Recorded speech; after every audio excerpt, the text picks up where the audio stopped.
La parole est à monsieur Florian Chauche pour le groupe La France Insoumise. Merci madame la présidente. Ma question s'adresse à madame la première ministre. Votre réforme des retraites était censée sauver notre système de retraite par répartition. Elle devait permettre de combler le déficit à venir. 12 milliards d'économies par an d'après Gabriel Attal en janvier. 18 milliards pour Olivier Dussopt en février. Aujourd'hui, la Cour des comptes estime que la réforme se traduira par un surcoût jusqu'à la fin 2024, un gain net limité à 1 milliard d'euros en 2025 et au mieux à 7 milliards d'euros en 2030. Vous deviez combler le déficit, c'est raté. Vous faites travailler les Français 2 ans de plus sans solutionner le problème. Si vous voulez sauver notre système de retraite par répartition, augmentez les salaires, arrêtez les cadeaux aux grandes entreprises, supprimez les exonérations de cotisations inutiles et faites participer ceux qui en ont les moyens. Le 8 juin, le groupe Lyot utilisera sa niche parlementaire pour abroger votre réforme et permettre l'organisation d'une conférence sur le financement de notre système de retraite. C'est la voie du dialogue et de l'apaisement, vous devriez la saisir. Au lieu de cela, vous continuez votre passage en force et vous avez méprisé les organisations syndicales. Vous avez fait passer votre réforme contre l'avis des Français et vous voudriez aujourd'hui bâillonner notre Assemblée. Les déclarations de ministres déclarant inconstitutionnelle cette proposition de loi, dont la vôtre, Madame la Première ministre, se multiplient. Ce matin, c'est la présidente de l'Assemblée nationale qui déclarait qu'il ne doit pas y avoir de débat sur cet article qui est clairement anticonstitutionnel.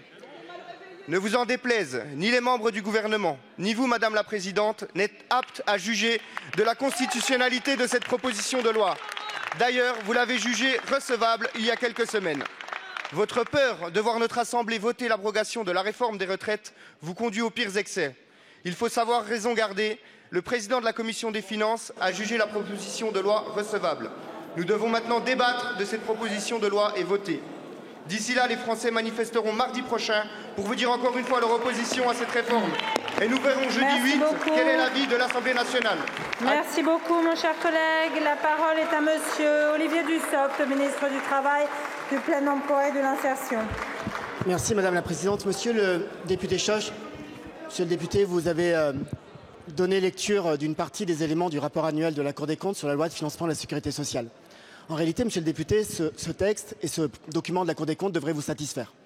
Il devrait vous satisfaire parce que dit-il? Il dit que l'effet de la réforme que nous avons votée est progressif. C'est la démonstration qu'elle n'a pas la brutalité que vous lui prétendez. Il dit que cet effet va avoir un coût à court terme, c'est vrai.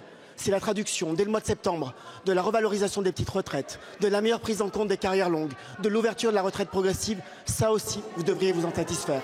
Ce même rapport annuel de la Cour des comptes s'intéresse au solde du régime général, ce qu'on appelle parfois le régime de base.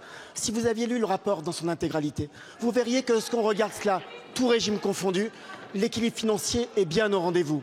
Tous les chiffres que vous avez cités, qui sont ceux du rapport annuel, ils sont aussi dans l'étude d'impact du projet de loi de financement de la sécurité sociale. C'est la démonstration que vous auriez dû le lire avant de vous prêter à un tel procès contre ce projet de loi. La réforme que nous avons présentée permet de garantir l'avenir du système de répartition.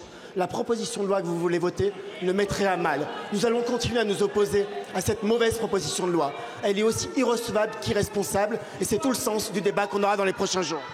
Je vous remercie, monsieur le ministre. La parole est à monsieur